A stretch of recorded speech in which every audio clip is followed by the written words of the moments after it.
Hey guys, this is Johnny Amazon, and today I'm going to do a quick video tutorial of how to replace your PS4 Pro hard drive. So the top of the console looks like this. This is the front side, and this is the back side where the ports are. So what you want to do is locate the bottom right corner. You see a panel right here, which you can prop right out. So you put your finger here. There's a little place for you to put your finger, and you just pull it out from the console. Now, since I've already done it before, it's pretty easy, but the first time you do it, it might be kind of hard, but don't worry, you won't break it. Just pull it out, and once you pull it out, you'll see the hard drive slot. Now there will be a screw right here at the top to hold it in place, but for the sake of the video, I've already taken it out. So just pull it out of the console, and this is how it looks.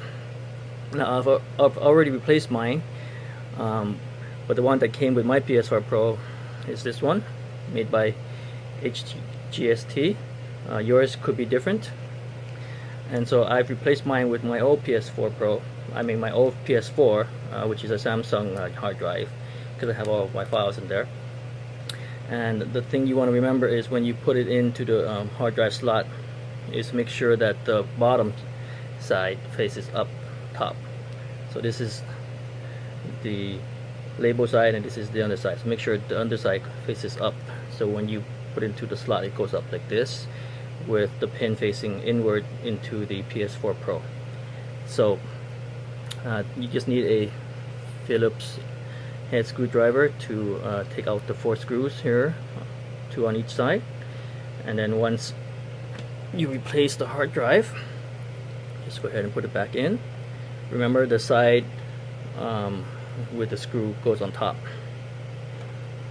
So let's just prop it back in, and then replace.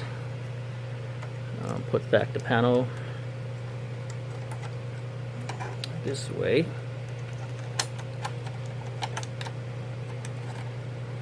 And there you go. Okay, and then just fire it back up, and good luck. Enjoy.